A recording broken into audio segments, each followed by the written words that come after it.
മാത്രമേ ഉള്ളൂ എനിക്ക് വിവരം. പഠിച്ച് കയറി വരുന്ന സമയം തൊട്ട് ഈ ശബ്ദം കേൾക്കുകയും ഈ പാട്ടിൻ്റെ ഒരു ഫാനായി ഇങ്ങനെ മാറി കിടക്കുകയും ചെയ്യുന്നത്. ഇന്നാണ് ദൈവം നേരിട്ട് ഒരു ദർശനം തരാൻ അവസരം കിട്ടിയത്. എല്ലാത്തിനും ഉണ്ടല്ലോ ദാസ ഒരു സമയം. തീർച്ചയായും.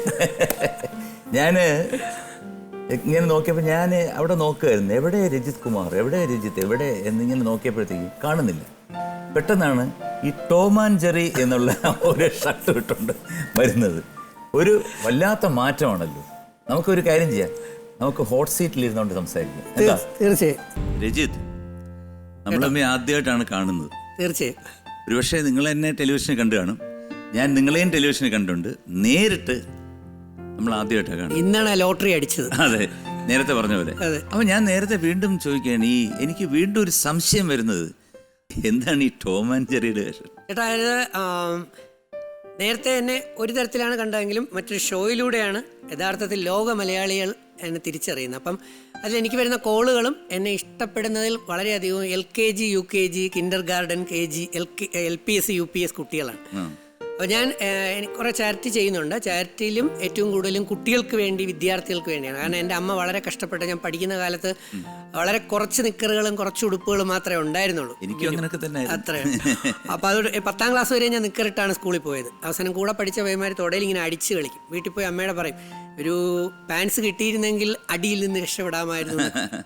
അപ്പോൾ അങ്ങനെ എനിക്ക് കുഞ്ഞുങ്ങളോട് ഭയങ്കര ഇഷ്ടമാണ്. അപ്പോൾ അവർക്ക് വേണ്ടിയാണ് ഈ ഷോ. അപ്പോൾ അതുകൊണ്ട് ടോം ആൻഡ് ജെറി കിട്ടി, എല്ലാം ദൈവികമായി കിട്ടി എന്നുള്ളതാണ്. അതുകൊണ്ടുള്ള ഇതാണ്. അപ്പോൾ ഇത് പറഞ്ഞപ്പോൾ ഞാൻ ആലോചിക്കുന്നത്, ഞാൻ ജനിച്ചത് ഹരിപ്പാടാണ്.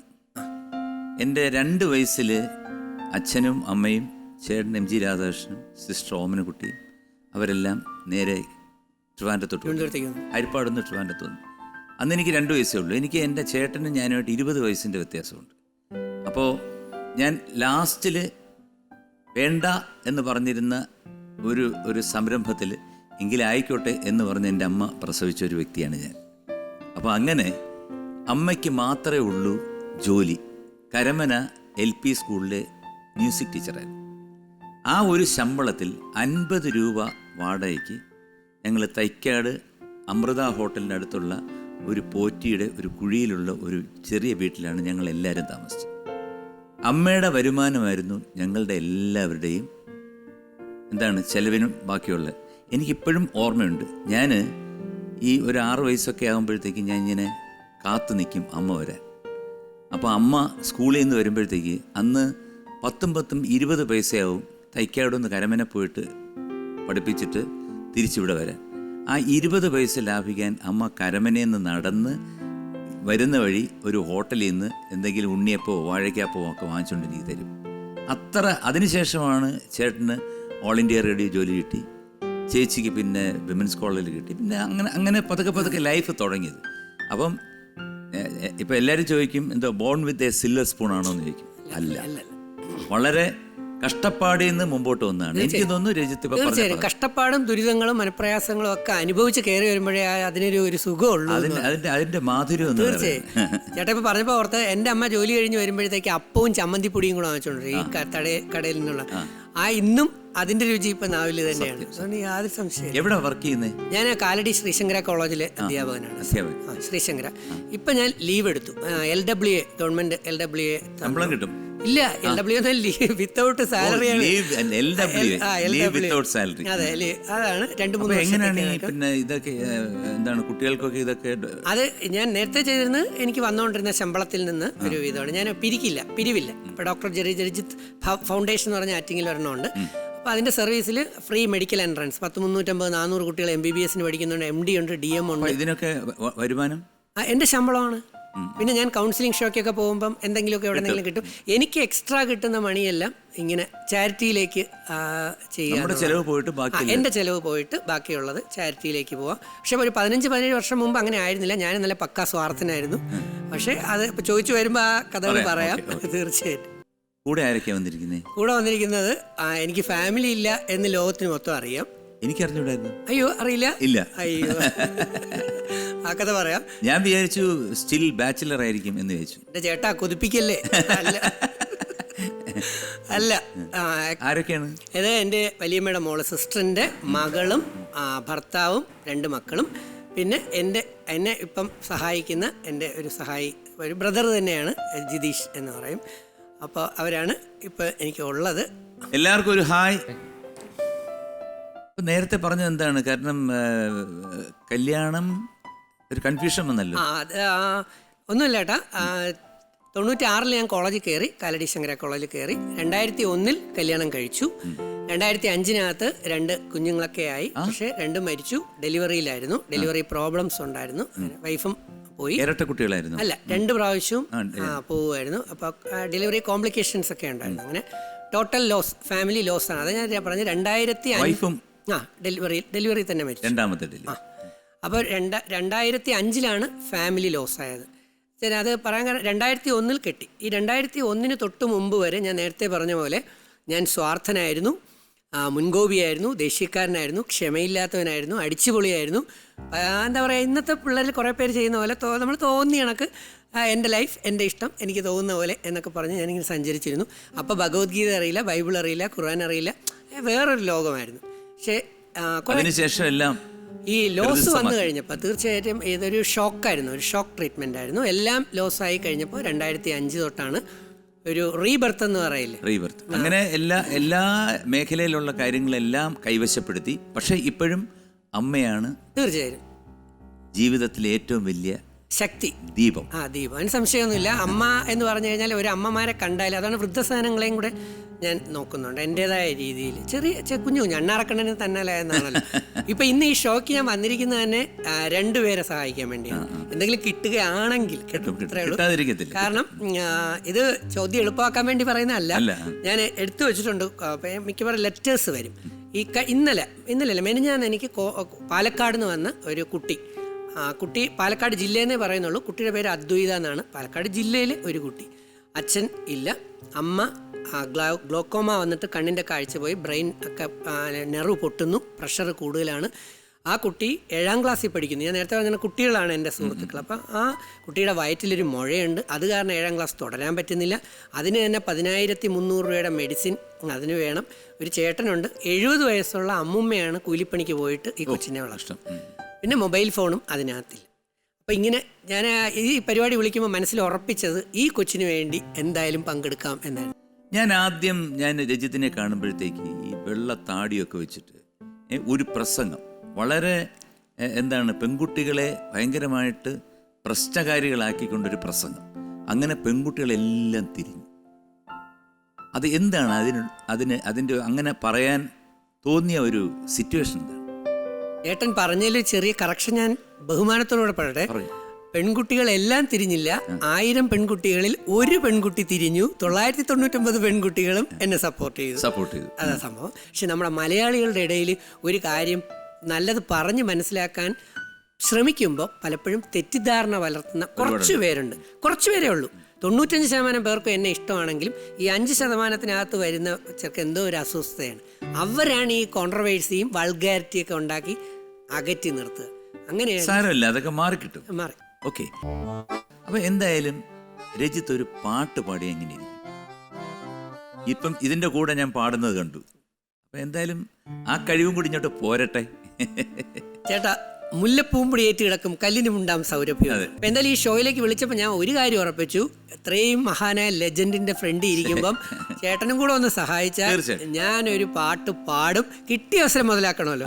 ലിറിക്സ് അറിഞ്ഞിടത്തോണ്ട് ഞാൻ എഴുതിക്കൊണ്ട് വന്നിട്ടുണ്ട്. വിരോധം ഇല്ലല്ലോ? സന്തോഷം. കാരണം എനിക്ക് ലിറിക്സ് പ്രിപ്പയർഡ് ആണ്. അതുകൊണ്ട് ഞാൻ കുത്തിയിരുന്ന് എഴുതി ഈ പാട്ട്. മഞ്ഞും മണിത്തന്നലും തരും കുഞ്ഞുമ്മ കൈമാറിയും വേനൽ കുരുന്നിൻ്റെ തൂവലാൽ തൂവാലകൾ തുന്നിയും പാടാത്ത പാട്ടിൻ്റെ ഈണങ്ങളെ തേടുന്ന കാറ്റിൻ്റെ ഓളങ്ങളിൽ ഉള്ളിൻ്റെ ഉള്ളിലെ നോവിൻ്റെ നൊമ്പരം ഒരു നാളിൽ സംഗീതമായി പുല്ലാങ്കുഴൽ നാദമായി. ഉണ്ണികളെ ഒരു കഥ പറയാം, ഈ പുല്ലാങ്കുഴലിൻ കഥ പറയാം. Very good. താങ്ക് യു ചേട്ടാ. സൂപ്പർ. പിന്നെ അതിനുശേഷം ഇപ്പം നേരത്തെ പറഞ്ഞല്ലോ, താടിയൊക്കെ വളർത്തി ഭയങ്കര വയസ്സായിട്ടുള്ള ഒരു രൂപമായിരുന്നു. അതിനുശേഷം പെട്ടെന്ന് ചെറുപ്പത്തിലോട്ട് മാറി. അതെങ്ങനെയാണ് ചേട്ടാ? അത് 2005 തൊട്ടാണ് താടി വളർന്നു തുടങ്ങിയത്. 2019 ഏകദേശം 15 വർഷത്തെ എനിക്ക് ഭയങ്കര പ്രിയപ്പെട്ട താടിയായിരുന്നു. കാരണം ഒരു ഭയങ്കര ഗ്രേസ് ആയിരുന്നു ഈ സാധനം. അത്രയും ഞാൻ ആ ഒരു ദൈവികമായ വഴിയിലൂടെ സഞ്ചരിക്കുകയായിരുന്നു. അപ്പോഴാണ് എൻ്റെ അമ്മ 2019 മെഡിക്കൽ കോളേജിൽ ലിവർ സിറോസിസ്, ഗാൾ ബ്ലാഡർ സ്റ്റോണുമായിട്ട് അമ്മ ഞാൻ പറഞ്ഞാൽ അനുസരിക്കില്ല. അതാണ് നേരത്തെ തന്നെ 4 വർഷം മുമ്പ് ഈ സർജറി നടത്താൻ പറ്റുമായിരുന്നു. അതുകൊണ്ട് ഇപ്പോൾ എല്ലാവരോടും പറയുന്നത് ഒരു സർജറി ഡോക്ടർ പറഞ്ഞാൽ അപ്പോഴേ ചെയ്യണം. ട്രിവാൻഡ്രം മെഡിക്കൽ കോളേജിലെ 2 ഡോക്ടേഴ്സിൻ്റെ മക്കൾ എൻ്റെ വീട്ടിൽ പഠിക്കുന്നുണ്ടായിരുന്നു. അപ്പോൾ അവർ വീട്ടിൽ വന്ന് നോക്കിയിട്ട് അപ്പം സർജറി പറഞ്ഞാൽ ഗാൾ ബ്ലാഡർ സ്റ്റോൺ റിമൂവ് ചെയ്യുക. പക്ഷേ അമ്മ കേട്ടില്ല. അമ്മ അതും കൊണ്ട് നടന്നു. എൻ്റെ അമ്മ നേരത്തെ പറഞ്ഞ കണക്ക് 20 വയസ്സേ ഉണ്ടെങ്കിൽ ബാലൻസ് ഉണ്ടാക്കാമെന്ന് പറഞ്ഞ കണക്ക് അമ്മ കീറിയ പാവാട കൊടുത്ത് അമ്മ മാക്സിമം കഷ്ടപ്പാട് ദുരിതവും അനുഭവിച്ച് കഴിഞ്ഞപ്പോൾ കോളേജിലായി അമ്മയ്ക്ക് സുഖമായിട്ട് ജീവിക്കുക. എന്നാലും പഴയ അമ്മമാർ ഇപ്പോഴും പഴയതിലേ പോകില്ലേ. അപ്പോൾ അമ്മ 41 ദിവസം ഇവിടെ ട്രിവാൻഡ്രം മെഡിക്കൽ കോളേജിൽ കിടക്കുകയായിരുന്നു. 41ാമത്തെ ദിവസം പോകുന്നതിന് മുമ്പ് അമ്മയുടെ ആദ്യത്തെ ആഗ്രഹം എന്ന് പറയുന്നത് 2 ആഗ്രഹങ്ങൾ പറഞ്ഞു. ഒന്നാമത്തെ ആഗ്രഹം എന്ന് പറയുന്നത് നീ താടി എടുക്കണമെന്നാണ്. കാരണം അമ്മയെ ഞാനിവിടെ പോകുമ്പോൾ അമ്മയുടെ അച്ഛനല്ലേ അമ്മയുടെ അപ്പൂപ്പനെന്നുള്ള ഒരു ലുക്കായിരുന്നു. അപ്പോൾ താടി എടുക്കണം എന്നമ്മ പറഞ്ഞു. രണ്ടാമത് അമ്മ പറഞ്ഞു നീ കല്യാണം കഴിച്ച് ഒരു കുടുംബമായിട്ട് ജീവിക്കണം. എന്നാൽ രണ്ടാമത്തത് നടക്കാൻ സാധ്യതയൊന്നും ഇല്ല. ഇപ്പം പലപ്പോഴും നമ്മുടെ അമ്മമാർ കൂടെയുണ്ട്, അച്ഛൻ കൂടെ ഉള്ളപ്പോൾ മക്കൾക്ക് പലപ്പോഴും അവരുടെ വില അറിയില്ല. പക്ഷെ ഇവർ നാളെ നഷ്ടപ്പെട്ട് കഴിയുമ്പോഴാണ് നമുക്കുണ്ടാകുന്ന ഭീകരമായ നഷ്ടം എത്രയാണെന്ന് അറിയുന്നത്. അമ്മയുടെ ആ ആഗ്രഹം കൂടെ സാധിക്കാൻ വേണ്ടി താടിയെടുത്തപ്പോൾ ഇതിൽ അഭിനയിക്കാനും കൂടെ കഴിഞ്ഞു. ഞാൻ മെഡിക്കൽ കോളേജിൽ ഇരുന്നാണ് മഹാഭാരതത്തിൻ്റെത് പഠിച്ചെഴുതി തീർക്കുന്നത്. മഹാഭാരതം 2019 ഒക്ടോബർ തീരുന്നു. നവംബറിൽ മറ്റേ ബിഗ് ബോസിൻ്റെ ഇൻ്റർവ്യൂവും കാര്യങ്ങളും വരുന്നു. ഡിസംബറിലേക്ക് ഫിക്സിങ് ആവുന്നു. പിന്നെ എല്ലാം മറ്റൊരു ലെവലിലേക്ക് സാധനങ്ങൾ മാറുകയായിരുന്നു. അതായത് ഈ ഒരു ഷോയിൽ ഇപ്പോൾ പോയിരുന്നല്ലോ, നേരത്തെ പറഞ്ഞല്ലോ ഞാൻ ഡിസംബറിൽ കയറി എന്ന് പറഞ്ഞ ആ ഷോയിൽ ആരെയാണ് ഏറ്റവും കൂടുതൽ വെറുപ്പ് അല്ലെങ്കിൽ ഇഷ്ടമില്ലാത്തത്? ചേട്ടനെൻ്റെ മർമ്മത്ത് നോക്കി തന്നെ അഴിച്ചു എന്നുള്ള ആ ഷോയിൽ എനിക്ക് ഏറ്റവും കൂടുതൽ എനിക്ക് ഇഷ്ടമല്ലാത്തത് എന്ന് പറയുന്നത് എന്നെ തന്നെയാണ്. കാരണം ആ സമയത്ത് വികൃതി കുട്ടികൾക്കുള്ളൊരു ടാസ്ക് തന്നിരുന്നു. വികൃതി കുട്ടി, നോട്ടി ബോയ്, ഏറ്റവും കൂടുതൽ വികൃതിക്കാണ് പോയിന്റ് ഏറ്റവും കൂടുതൽ കിട്ടുന്നതെന്ന് പറഞ്ഞു. ആ ഏറ്റവും കൂടുതൽ പോയിന്റ് കിട്ടിയാൽ ക്യാപ്റ്റൻ ആവാം. ക്യാപ്റ്റനായുള്ള ഗുണം ഒരാഴ്ചയോടെ നിൽക്കാം, ഔട്ടാവില്ല. അപ്പോൾ വെളിയിലുള്ള സംഭവമൊന്നും എനിക്കറിയില്ലല്ലോ. അപ്പോൾ ഈ സമയത്ത് വികൃതി കുട്ടിക്ക് ഏറ്റവും കൂടുതൽ പോയിന്റ് കിട്ടുമല്ലോ എന്ന് വിചാരിച്ചിട്ടാണ് നമ്മൾ ഈ സ്കൂളിൽ പഠിക്കുമ്പോൾ കോമ്പസ് വെച്ച് കൂത്തും, മഷി എടുത്ത് കുടയും, അങ്ങനെ പലതും ചെയ്യുന്ന പോലെ ഏറ്റവും നല്ല കറക്റ്റായിട്ട് നല്ല രീതിയിൽ ആ ഒരു വികൃതി തരം പബ്ലിക്കായി ഗെയിമിൻ്റെ ഭാഗമായി രസകരമായി ചെയ്യാൻ ശ്രമിച്ചത്. ആ ഒരു വികൃതിതരം ചെയ്യണ്ടായിരുന്നു എന്ന് തോന്നിയത് എന്നോട് തന്നെ എനിക്ക് ദേഷ്യം തോന്നി. അപ്പോൾ ഇന്നലെ വികൃതിയുടെ കാര്യം നമ്മൾ പറഞ്ഞാണ് എൻ്റെ ഇത്. അപ്പം ഒരുപാട് പേര് ഈ വികൃതി എന്തായിരിക്കും എന്നറിയാൻ വേണ്ടി കാത്തിരിക്കുകയാണ്. കൊച്ചിലെ വികൃതി ഉണ്ടായിരുന്നു? ഇല്ല ചേട്ടാ, ഞാൻ വളരെ കഷ്ടപ്പെട്ടാണ് കയറി വന്നത്. അതുകൊണ്ട് അല്ല, കഷ്ടപ്പെട്ടാണെങ്കിലും വികൃതി വരാമല്ലോ. കാരണം ഞാൻ എന്നൊക്കെ പറഞ്ഞു കഴിഞ്ഞാൽ കൊച്ചിലെ ഞാൻ, പ്രിയദർശന്, മോഹൻലാൽ, ഞങ്ങളുടെ ഒരു വലിയ ഗ്രൂപ്പ് ഉണ്ടായിരുന്നു. അശോകന് എന്ന് വേണ്ട, സുരേഷ് കുമാർ, സനൽകുമാർ, അവരൊക്കെ ഞങ്ങൾ ഈ റെസിഡൻസി എന്ന് പറഞ്ഞിട്ട് ഇവിടെ ഒരു സ്ഥലമുണ്ട്, അവിടെ കൂടിയിട്ട് മരച്ചൂട്ട് കളി എന്ന് പറഞ്ഞൊരു കളിയുണ്ട്. ജമ്മം ചെയ്താൽ ഇപ്പോഴത്തെ പിള്ളേർ കളിക്കത്തില്ല. കാരണം വലിയ ശിഖരങ്ങളുള്ള മരമാണ്. ഒരു കമ്പ് താഴെ ഇട്ടിട്ട് ഒരു റൗണ്ടിലിട്ടിട്ട് ആദ്യം ഒരാളുടെ അടുത്ത് എറിയും ദൂരെ എറിഞ്ഞിട്ട് ബാക്കി എല്ലാവരും ഓടി മരത്തിൽ കയറും. ഈ ആൾ ആ കമ്പെടുത്തുകൊണ്ട് വന്ന് ഈ റൗണ്ടിനകത്തിട്ടിട്ട് മരത്തിൽ കയറി ഒരാളെ പിടിക്കണം. ഈ കുരങ്ങന്മാരെ കാട്ടി ഫാസ്റ്റായിട്ടായിരുന്നു നമ്മൾ അങ്ങോട്ടും ഇങ്ങോട്ടും പോയി. ഇപ്പോഴാലോചിക്കുകയാണ്, അന്ന് വല്ല കൈയും കാലും ഒടിഞ്ഞിരുന്നെങ്കിൽ ഇന്ന് വലിയ പ്രശ്നമായി പോയേനെ. അപ്പോൾ അങ്ങനത്തെ കുസൃതികൾ. പിന്നെ രണ്ടാമത്തെ കുസൃതി എന്ന് പറഞ്ഞാൽ അവിടെ മരച്ചീനി നട്ടു വെച്ചു. അപ്പോൾ ആ മരച്ചീനിയെ ഞങ്ങൾ കംപ്ലീറ്റ് പിഴുതെടുക്കും. പിഞ്ചായിരിക്കുമ്പോഴേ പിഴും. മോഷണം അത് തന്നെ. പിഴുതെടുത്ത് പ്രിയൻ്റെ വീട്ടിൽ തൊട്ടപ്പുറത്താണ്, മോഡൽ സ്കൂളിൻ്റെ സൈഡിൽ. അവിടെ കൊണ്ടുവന്ന് നല്ല മുളകും ഉപ്പും ഇതെല്ലാം കൂടെ ചേർത്തിട്ട് കഴിക്കും. പിറ്റേ ദിവസം നോക്കുമ്പോഴത്തേക്ക് തൈക്കാട്ട് ആശുപത്രിയിൽ ഞാനൊരു ബെഡിൽ എനിക്ക് എനിമ തന്ന് കിടക്കുക. ഇപ്പോഴൊന്നും എനിമയില്ല, അറിയാമല്ലോ. അപ്പോൾ എനിമ തന്ന് കിടത്തിയിരിക്കുമ്പോൾ ഒരാൾ അയ്യേ എന്ന് പറഞ്ഞു, അത് അടുത്ത പ്രിയം വരും. അത് അങ്ങനത്തെ കുസൃതികളുണ്ടായിരുന്നു. അങ്ങനെയൊക്കെ എല്ലാം ഉണ്ടായിരുന്നു. ഇല്ല, അങ്ങനെ പറയത്തക്ക കാരണം വെച്ചാൽ എൻ്റെ ഫാമിലി തന്നെ കംപ്ലീറ്റ് തകർച്ചയിലൂടെയാണ് വന്നത്. അപ്പോൾ എൻ്റെ അമ്മ വലിയ ഇല്ലക്കാർ നായന്മാരും NSS ആണ്. അന്നത്തെ വളരെ ഫോർവേഡ് ചിന്തകളുണ്ടായിരുന്നു. എൻ്റെ അച്ഛൻ SNDP ആയിരുന്നു. അപ്പം നായർ ഈഴവ എൻ്ററായിരുന്നു. അപ്പോൾ അച്ഛൻ ഈഴവ ആയതുകൊണ്ട് NSSൻ്റെ സപ്പോർട്ടില്ല, അമ്മ നായരായതുകൊണ്ട് SNDPയുടെയും സപ്പോർട്ട് ഇല്ല. ഇന്നിപ്പോൾ എല്ലാവരും എന്നോട് സ്നേഹമാണ്. പക്ഷേ ചെറുതിലെ അച്ഛൻ നഷ്ടപ്പെടുകയും ചെയ്തു. അപ്പം അമ്മയുടെ കരച്ചിലും കണ്ണീരും കണ്ടാണ് ഞാൻ വളർന്നു വന്നത്. അതുകൊണ്ട് കുസൃതികൾ ഇല്ല. എനിക്ക് 3ാം ക്ലാസ്സിൽ 3 വയസ്സിൽ കളിക്കാൻ കിട്ടേണ്ട ഈ മുച്ചക്രം സൈക്കിൾ 30ാമത്തെ വയസ്സിൽ ഞാൻ കോളേജിൽ കയറിയിട്ട് പൈസ കൊടുത്ത് വാങ്ങിക്കുന്ന അവസ്ഥയാണ്. അതുകൊണ്ട് ഇല്ലായ്മകൾ ആയതുകൊണ്ട് കുസൃതിക്കൊന്നും കുസൃതികൾ കുറവാണ്. പിന്നെ ഒരുപാട് ആർമി ഉണ്ടല്ലോ, അതെന്താണ് അതിന്റെ രഹസ്യം എന്താണ്, എങ്ങനെയാണ് അത്? ചേട്ടാ, അത് ഞാൻ പറഞ്ഞില്ലേ, ആ ഷോയിലേക്ക് ഞാൻ പ്രവേശിക്കുമ്പോൾ ഞാൻ വട്ടപൂജ്യമായിട്ടാണ് കയറുന്നത്. ഞാൻ ഈ സെലിബ്രിറ്റിയോ അല്ലെങ്കിൽ അങ്ങനെയുള്ള സംഗതിയൊന്നും ഇതാണെന്ന് പോലും എനിക്ക് നേരെ ചോദിച്ചാൽ അറിഞ്ഞുകൂടാ. പക്ഷെ ഒരു പച്ചയായ മനുഷ്യൻ്റെ ഒരു പ്രതിനിധിയെ പോലെ എന്നെ വിളിച്ചു. ഇൻ്റർവ്യൂകൾ 4 കഴിഞ്ഞ് കയറി. പക്ഷെ തിരിച്ചിറങ്ങിയപ്പോൾ ആണ് ഈ ആർമികളെ കുറിച്ച് അറിയുന്നത്. ഇതിന് മുമ്പുള്ള ഷോയിൽ ആർമികളെ കേട്ടിട്ടുണ്ട് ഞാൻ. പക്ഷെ പുറത്തിറങ്ങിയ ആർമികളെ ഞാൻ മനസ്സിലാക്കിയാണ് പാവപ്പെട്ട പയ്യന്മാരും പാവപ്പെട്ട പെൺകുട്ടികൾ, ജനറലി നമ്മുടെ സാധാ ജനങ്ങൾ, അവരുടെ കുടുംബത്തിലെ ഒരു മെമ്പർ. എന്ന് വെച്ചാൽ എനിക്ക് തോന്നുന്നു എൻ്റെ അമ്മയുടെ കാര്യം ഞാൻ ആരാണെന്ന് അവർക്ക് മനസ്സിലായി. ഇതിനു മുമ്പ് എന്നെ കുറച്ച് പേര് തെറ്റിദ്ധരിപ്പിച്ചിരുന്നു, നെഗറ്റീവ് ഇമ്പാക്റ്റ് കൊടുത്തിട്ട്. ഞാൻ നേരത്തെ പറഞ്ഞില്ല, ഒരു വികൃതിയും ഞാൻ കാണിക്കാത്ത ആളാണ്, നന്മ മാത്രമേ ചെയ്യാറുള്ളൂ. പിന്നെ ഈ പറഞ്ഞ കൂട്ടുകൂടി കുറെ കറങ്ങി പണ്ട് എന്നുള്ളതേ ഉള്ളൂ. എന്തായാലും അതിനകത്ത് എന്തോ വികൃതി കാണിച്ചല്ലോ. പക്ഷെ ഞാൻ ചേട്ടാ ഒന്ന് ചോദിക്കട്ടെ, ഞാൻ ചെയ്തത് തെറ്റ്? ഇത്രയും 100 കണക്കിന് ക്യാമറകളുടെ ഫ്രണ്ടിൽ, ഇത്രയും മൈക്കുകളുടെ മുമ്പിൽ, ലോകത്തിലെ കോടിക്കണക്കിന് മലയാളികളുടെ ഫ്രണ്ടിൽ ഞാൻ തെറ്റ് ചെയ്തുവെങ്കിൽ, ഞാൻ മോശപ്പെട്ടതാണ് ചെയ്തതെങ്കിൽ, ഞാനൊരു പെൺകുട്ടിയെ ദ്രോഹിക്കുകയാണ് ചെയ്തതെങ്കിൽ, അല്ലെങ്കിൽ ആ പരസ്യമായി ഞാൻ പറഞ്ഞ അതാണ് ചേട്ടാ, അത് തെറ്റായിരുന്നെങ്കിൽ ഇത്രയും ലക്ഷക്കണക്കിന് ജനങ്ങൾ എന്നെ സ്നേഹിക്കുമായിരുന്നോ? ഇല്ല. അപ്പം ഞാൻ തേച്ചിട്ടുണ്ടോ ഇല്ലയോ, അവിടെ എന്താണ് സംഭവിച്ചതെന്നുള്ളത് എല്ലാ ജനങ്ങളും കണ്ടു കഴിഞ്ഞൊരു സംഗതിയാണ്. ശരിക്കും എന്തായിരുന്നു സംഭവം? ഇത് എൻ്റെ വെജിറ്റബിൾ ബോക്സിനകത്ത് ഫുഡൊന്നും വെച്ചിട്ടില്ലായിരുന്നു. അപ്പം ഞാൻ അതിനകത്ത് ക്യാരറ്റ്, ബീട്രൂട്ട്, മുളക്, ഉള്ളി, സവാള, ഞാനത് സവാള വെള്ളമാണെന്ന് പറഞ്ഞിരുന്നെങ്കിൽ ഇത് സവാളയിൽ തീരുമായിരുന്നു. അപ്പം ഞാൻ എൻ്റെ കൈയെല്ലാം ഒടിച്ചിട്ടുണ്ടായിരുന്നു, ഞാനിങ്ങനെ പ്ലാസ്റ്ററൊക്കെ കെട്ടിയിട്ടുണ്ടായിരുന്നു. അപ്പം ഞാൻ വികൃതിയല്ലേ കാണിക്കേണ്ടത്? ക്ലാസ്സിൽ ഇരുന്ന് ഈ വെജിറ്റബിൾസ് ചോദിക്കാമല്ലോ, ക്ലാസ്സിൽ ഇരുന്ന് പഠിപ്പിക്കുമ്പോഴത്തേക്ക്. അപ്പം അധ്യാപകനായി എന്നെ കുട്ടിയാക്കി, എന്നിട്ട് എൻ്റെ കൂടെയുള്ള മറ്റ് സഹപ്രവർത്തകരെ അധ്യാപകരാക്കി.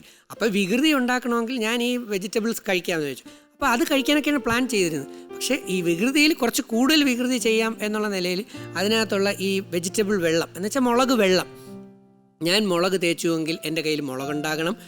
മുളക് ഇങ്ങനെ കൊണ്ടുവന്ന് വേണ്ടേ ഞാൻ തേക്കാം? കണ്ണി തേച്ചുവെങ്കിൽ ഇങ്ങനെ തന്നെ തേക്കണ്ടേ ചേട്ടാ? കുറേ പേര് പറഞ്ഞത് ഞാൻ ചുമന്ന മുളക് പൊടി വാരി കൊണ്ടുവന്ന് തേച്ചു. ഇത്തിരി ഉണ്ടെങ്കിൽ എന്തെങ്കിലുമൊക്കെ സത്യത്തിൽ മുളക് പൊടിയല്ല, മുളക് അരച്ചും തേച്ചിട്ടില്ല, മുളക് കിടന്ന വെള്ളം. എൻ്റെ ഇത്രയും പ്ലാസ്റ്റർ ഉണ്ട്, ഞാൻ എയർപോർട്ടിൽ വന്ന് ഇറങ്ങുമ്പോഴും പ്ലാസ്റ്റർ. അപ്പോൾ വെള്ളം ഈ പറഞ്ഞ ബാഗ് തുറന്ന്, ഇതിൻ്റെ ലഞ്ച് ബോക്സ് തുറന്ന് ആ വെള്ളം ഇങ്ങോട്ട് തൊട്ടിട്ട് ഈ 2 കൈയിലും തേച്ച് ലൈറ്റാക്കിയിട്ട് ഇങ്ങനെ. അപ്പോൾ ഒരു ചൂടുണ്ട്. എൻ്റെ മത്സരാർത്ഥിയുടെ, എൻ്റെ കൂടെയുള്ള കുട്ടിയുടെ, ആ വ്യക്തിയുടെ, എൻ്റെ ഫ്രണ്ടിലുള്ള. പക്ഷേ ആ കുട്ടിക്ക് കണ്ണ് നീറി കരഞ്ഞു. അത് ചേട്ടാ, ഇവിടെ ഒന്ന് തേക്കുമ്പോൾ സ്വാഭാവികമായി നമ്മൾ ഇങ്ങനെ തിരുമുമ്പ് എന്താ സംഭവിക്കുക? ഒന്ന് കണ്ണു നോക്കും. ഞാൻ എന്നിട്ട് ഈ 2 എൻ്റെ കണ്ണിനകത്തേക്ക് തന്നെ തേച്ചു. എന്നിട്ട് ഞങ്ങൾ 2 കണ്ണ് കഴുകാനായിട്ട് കൊണ്ടുപോയി. സാധനം തീർന്നു. ഒരു ചെറിയ പുകച്ചിലുണ്ടാവും. മുളകൊരു ഇന്റർനാഷണൽ ഭീകരജീവിയൊന്നും അല്ലല്ലോ ചേട്ടാ, ആണോ? അല്ല, എനിക്ക് അറിഞ്ഞൂടാത്തോണ്ട് ഞാൻ ചോദിക്കുകയാണ്. എൻ്റെ കാര്യത്തിൽ ഒരു പച്ചമുളക്, ഒരു സാമ്പാർ മുളക് വന്നപ്പോൾ അത് ഇന്റർനാഷണൽ സംഭവമായെങ്കിൽ മുളകിനെ ബാൻ ചെയ്യേണ്ട സമയം കഴിഞ്ഞു ചേട്ടാ, ശരിയല്ലേ? അപ്പോൾ ഈ ഇഷ്ടമല്ലാത്ത അച്ചി തൊടുന്നതെല്ലാം കുറ്റം. എന്നെ പുറത്താക്കാൻ കിട്ടുന്ന ആ ഒരു നമ്മുടെ കൂടെ ഉള്ളവർക്ക് കിട്ടിയ ഒരു അവസരം എല്ലാവർക്കും മനസ്സിലായല്ലോ. അതല്ലേ വെറും ഒരു മോഷ്ടാവായ എന്നെ കള്ളനെന്ന് വിളിച്ചില്ലേ? അതാണ് ലോക മലയാളികൾ കണ്ടുകൊണ്ടിരിക്കുകയാണ്, മൊത്തം ജനങ്ങൾ കണ്ടുകൊണ്ടിരിക്കുകയാണ്. Okay, thank you. എന്തായാലും നിങ്ങളുടെ സംശയം മാറിയല്ലോ. ഒരു പാട്ട് പാടാതെ ഈ ഒരു പാട്ട് ഉണ്ണികളെ ഒരു കഥ പറയാൻ കഴിഞ്ഞ എപ്പിസോഡിൽ ഇന്നലെ രാത്രി പാടി. ഇന്ന് രജിത്തിന്റെ 1000 ലക്ഷക്കണക്കിനുള്ള ആർമികൾക്ക് വേണ്ടി ഏത് പാട്ടാണ്? ലോക മലയാളികളും നമ്മുടെ ജവാന്മാരും നമ്മുടെ പട്ടാളക്കാരും, നമ്മുടെ അതിർത്തി കാക്കുന്ന, രാജ്യത്തെ സംരക്ഷിക്കുന്ന നമ്മുടെ പട്ടാളക്കാർക്കും, ദെൻ ലോക മലയാളികൾക്കും കേരളത്തെക്കുറിച്ചുള്ള ഒരു സ്വപ്നവും, ദെൻ നമ്മളുടെ ഒരു പ്രണയവും അതിനകത്തുണ്ട്, നമ്മുടെ ഒരു വീടുണ്ട്, സംഗതി. പിന്നെ രജിത്തിന്റെ ആരാധകർ, എൻ്റെ സഹോദരങ്ങൾ. Okay, ready. മാമലകൾക്കപ്പുറത്ത് മരതകപ്പട്ടുടുത്ത് മലയാളമെന്നൊരു നാടുണ്ട്, കൊച്ചു മലയാളമെന്നൊരു നാടുണ്ട്. മാമലകൾക്കപ്പുറത്ത് മരതകപ്പട്ടുടുത്ത് മലയാളമെന്നൊരു നാടുണ്ട്, കൊച്ചു മലയാളമെന്നൊരു നാടുണ്ട്. കാടും പുഴകളും കതിരണി വയലിന് കസവിട്ടു ചിരിക്കും ദേശത്ത്. കാടും പുഴകളും കതിരണി വയലിന് കസവിട്ടു ചിരിക്കും ദേശത്ത്. തൈത്തങ്ങിൻ തണലത്ത് താമരക്കടവത്ത് കിളിക്കൂട് പോലൊരു വീടുണ്ട്. തൈത്തങ്ങിൻ തണലത്ത് താമരക്കടവത്ത് കിളിക്കൂട് പോലൊരു വീടുണ്ട്. മാമലകൾക്കപ്പുറത്ത് മരതകപ്പട്ടുടുത്ത് മലയാളമെന്നൊരു നാടുണ്ട്, കൊച്ചു മലയാളമെന്നൊരു നാടുണ്ട്. സവാഷ് സവാഷ്. താങ്ക് യു ചേട്ടാ. നല്ലൊരു പാട്ടുകാരൻ കേട്ടോ. സുഖമായിട്ട് ഇനി പോകുമ്പം പ്രസംഗത്തിനിടയ്ക്ക് ഇതുപോലത്തെ ഒരു 3-4 പാട്ടുകളും കൂടെ ആയാൽ ആഹാ എന്ത് സുഖമായിരിക്കും എന്നറിയോ. ഓക്കെ, എന്തൊക്കെയാണ് രജിത്തിന്റെ ഫ്യൂച്ചർ പ്ലാൻസ്? ചേട്ടാ, ഇപ്പോൾ കോളേജിൽ നിന്ന് ഞാൻ ലീവ് എടുത്തു. എനിക്കൊരു കുറച്ച് വർഷങ്ങളുണ്ട്. പക്ഷേ മിക്കവാറും ഇനി ഞാൻ കോളേജിലേക്ക് തിരിച്ചു പോകാൻ സാധ്യതയില്ല. സാമൂഹ്യ പ്രവർത്തനമാണ്. നേരത്തെ പറഞ്ഞതുപോലെ സമൂഹത്തിന് വേണ്ടി, കാരണം എനിക്ക് കുടുംബം ഇല്ല, അപ്പം സമൂഹത്തിന് വേണ്ടി കുറേ കാര്യങ്ങൾ ചെയ്യണമെന്നുണ്ട്. അപ്പോൾ അതിന് ഇപ്പോൾ കൊറോണയൊക്കെ ആയതുകൊണ്ട് വേറെ കൗൺസിലിംഗ് ഷോ ഒന്നും നടക്കുന്നില്ല. അപ്പോൾ കുറച്ച് സിനിമകൾ നേരത്തെ കുറേ മറൈൻസിലൊക്കെ പഠിച്ചിരുന്ന കുറേ സർട്ടിഫിക്കറ്റ് ഉണ്ട്, മിമിക്രി, മോണോ ആക്ട്, നാടകം, അതൊക്കെ പണ്ട് ചെയ്യുമായിരുന്നു. ഇപ്പോൾ ഒക്കെ പോയിരുന്നു, റിജിഡായി. അപ്പോൾ ഇപ്പോൾ കുറച്ച് ഫ്ലെക്സിബിളായി. ഷോയൊക്കെ പോയി ഇങ്ങനെ വന്നപ്പോൾ പഴയ ടാലൻസ് നേരത്തെ പറഞ്ഞ കണക്ക് പിന്നെ ലാലേട്ടൻ ഇങ്ങനെ ഒരു പ്രോത്സാഹനം കൂടെ തന്നതുകൊണ്ട് ഒരു എനർജി ബിൽഡപ്പ് ചെയ്തിരുന്നു. ഇപ്പോൾ പാട്ടിന് ചേട്ടനും കൂടെ അത് പറഞ്ഞപ്പോൾ വീണ്ടും ഒരു ഇതായി. അപ്പം കുറച്ച് ഫിലിംസൊക്കെ ചെയ്യണം, കുറച്ച് സീരിയൽ ചെയ്യണം. കിട്ടുന്ന വരുമാനത്തിൽ ഒരു മുഖ്യ പങ്കും സമൂഹത്തിലെ പാവപ്പെട്ട കുട്ടികളെ, വിദ്യാർത്ഥികളെ, അതുപോലെ വൃദ്ധസദനങ്ങളെ സഹായിക്കണം. രാഷ്ട്രീയം ഉണ്ടോയെന്ന് ചോദിച്ചാൽ രാഷ്ട്രീയം ഇല്ല. പക്ഷേ രാഷ്ട്രീയത്തിൽ എന്തെങ്കിലും ഒരു ഓപ്പർച്യൂണിറ്റി തുറന്നു വന്നാൽ രാഷ്ട്രീയ മേഖലയിലും നമുക്ക് നല്ലൊരു എന്താ പറയുക, ശമ്പളം കിട്ടുന്നത് പോലും ജനങ്ങൾക്ക് കൊടുക്കുന്ന തരത്തിലുള്ള ഒരു ട്രൂ രാഷ്ട്രീയ പ്രവർത്തകനായി സത്യസന്ധതയിൽ അധിഷ്ഠിതമായി മുമ്പോട്ട് പോകണമെന്നുണ്ട്. അതിൽ MLA, MP, മന്ത്രി അതൊന്നും അല്ല ഉദ്ദേശിക്കുന്നത്. എന്നാൽ പോലും ജനങ്ങളെ ശക്തമായി ചെയ്യാൻ ഇപ്പോൾ എനിക്ക് അങ്ങനെയുള്ള സംഗതികളൊന്നുമില്ല. കുറച്ചുകൂടെ ഉണ്ടെങ്കിൽ നമുക്ക് ഇപ്പം തന്നെ നമ്മുടെ റോഡൊക്കെ നോക്കിക്കഴിഞ്ഞാൽ ലോകത്തെങ്ങും ഇല്ലാത്ത അഭ്യാസങ്ങൾ നമുക്ക് കാണാൻ പറ്റും ഇല്ലേ. കാരണം ടാറിങ് എല്ലാ വർഷവും ഇങ്ങനെ മാറി മാറി. ഇപ്പം പാലാരിവട്ടത്തെ പാലം പൊളിക്കുന്ന കണ്ടില്ലേ, എന്തുമാത്രം കോടികളാണ് നമുക്ക് കഷ്ടം. അപ്പോൾ ഒരു സത്യസന്ധമായ രീതിയിൽ ജനങ്ങൾക്ക് വേണ്ടി ജീവിക്കുന്ന ഒരു നല്ലൊരു പൊതുപ്രവർത്തകനും ആയിട്ടൊക്കെ മാറണമെന്ന് ആണ് ആഗ്രഹമുണ്ട്. ആഗ്രഹം നടക്കട്ടെ. കാരണം രജിത്തിന് അതിനുള്ള കപ്പാസിറ്റി ഉണ്ട്. Thank you. You have the capacity to do എന്താണ് services to the people in Kerala. ആ ഒരു ഇത് ഉണ്ട്. കുറച്ച് സിനിമകൾ ചെയ്യണം, ചേട്ടൻ കൂടെ ഒന്ന് സഹായിക്കണേ. തീർച്ചയായിട്ടും. എനിക്ക് പരിചയമുള്ള എല്ലായിടത്തും ഞാൻ ഡെഫിനറ്റ്ലി ഐ വിൽ റെക്കമെൻഡ്. അതുപോലെ എനിക്ക് തിരിച്ചു പറയാനുള്ളത്, രജിത്തിൻ്റെ ആരാധകരോട് എന്നെയും കൂടെ ആരാധിക്കാനൊന്ന് പറയണം. അയ്യോ ചേട്ടൻ, ഞാൻ ഉൾപ്പെടെ ചേട്ടനെ, ഞാൻ ഉപനിഷത്തുക്കളെ ഒരു വാക്ക് പറഞ്ഞോട്ടെ. ഉപനിഷത്തുക്കൾ പഠിച്ചപ്പോൾ കണ്ടാണ് 3 കാര്യമെന്ന് പറയുന്നത്. 3 കാര്യങ്ങൾ വളരെ വിരളമാണ് ഇന്നത്തെ കാലത്ത്. അത്രയും ദൈവാനുഗ്രഹങ്ങൾ ഉള്ളവർക്ക് മാത്രമേ അത് കിട്ടാറുള്ളൂ എന്നാണ്. 1 മുമുക്ഷുത്വം, 2 മനുഷ്യത്വം, 3 മഹാപുരുഷ സംഗമം. മനുഷ്യത്വമുള്ള ആൾക്കാരെ ഇന്ന് നമുക്ക് പലപ്പോഴും കാണാൻ ബുദ്ധിമുട്ടാണ്. മനുഷ്യത്വം മുമ്പ് കുറേ കൂടുതലുണ്ടായിരുന്നു, ഇപ്പോഴും ഉണ്ട്, പക്ഷെ വിരളമാണ്. ഭാഗ്യമുണ്ടെങ്കിലേ കിട്ടത്തുള്ളൂ. മുമുക്ഷത്വം എന്ന് പറഞ്ഞാൽ മുക്തി, മോക്ഷം. അത് കാരണം ദുഷ്ട മനസ്സകത്ത് കിടക്കുമ്പോൾ മോക്ഷം ബുദ്ധിമുട്ടാണ്. 3 മഹാപുരുഷ സംഗമം. എൻ്റെ മുമ്പിലിരിക്കുന്ന ഒരു മഹാപുരുഷനാണ്. ആ മഹാപുരുഷനെ സംഗമിക്കുക. ഇപ്പം നമ്മൾ ശ്രീനാരായണ ഗുരുദേവനെ, അല്ലെങ്കിൽ ചിട്ടമ്പി സ്വാമിയെ, അല്ലെങ്കിൽ മാർപ്പാപ്പയെ, അല്ലെങ്കിൽ ഇങ്ങനെയുള്ള നമ്മുടെ സമൂഹത്തിലെ മഹാപുരുഷന്മാരുണ്ട്. ഒരു പുരുഷൻ എന്ന് പറഞ്ഞാൽ ആണെന്നല്ല അതിൻ്റെ അർത്ഥം, പുരം, ശരീരം ധരിക്കുന്ന വ്യക്തി. മാതാമൃതാനന്ദമയി അല്ലെങ്കിൽ ആര് തന്നെ ആയിക്കോട്ടെ, അങ്ങനെയുള്ള മഹത് വ്യക്തിത്വങ്ങളുടെ അടുത്ത് ചെല്ലാനും ഇരിക്കാനും അവരോട് സംവദിക്കാനും ഒരു ദൈവാനുഗ്രഹം ഉണ്ടാകുന്നതാണ്. അപ്പോൾ ചേട്ടൻ ഭയങ്കര ദൈവാനുഗ്രഹമുള്ള വ്യക്തിയാണ്. ആ ഗുരുത്വം നേരത്തെ തന്നെ പറഞ്ഞു, ഗുരുത്വത്തിൻ്റെ കാര്യം ചേട്ടന് നന്നായിട്ടുണ്ട്. ഇന്ന് അതൊക്കെ നശിച്ചു വരുന്നുണ്ട്. അതാണ് എൻ്റെ സംഭവം. അപ്പോൾ ഈ ഒരു 3 കാര്യങ്ങളിൽ മഹാപുരുഷൻ്റെ മുമ്പിൽ ഇരിക്കാൻ എനിക്ക് ഭാഗ്യം കിട്ടിയപ്പം എൻ്റെ സഹോദരങ്ങൾ ചേട്ടനെ എത്രമാത്രം സ്നേഹിക്കുന്നുണ്ട്, ഞാൻ അതിനേക്കാൾ കൂടുതൽ സ്നേഹിക്കുന്നുണ്ട്. മത്സരിച്ച് സ്നേഹിക്കുന്ന ചേട്ടന് ഒരു 100 വർഷക്കാലം 120 വർഷമാണ് ഇപ്പോഴത്തെ ആയുസ്. എന്തായാലും 100 വർഷക്കാലം ഞങ്ങളുടെ മലയാളി സഹോദരങ്ങൾക്ക് എല്ലാം എനർജറ്റിക്കായി നല്ല നല്ല പാട്ടുകൾ എല്ലായിടത്തും പാടി ഉയർന്നു വരട്ടെ. നല്ല വാക്കുകൾക്ക് നന്ദി. Thank you so much.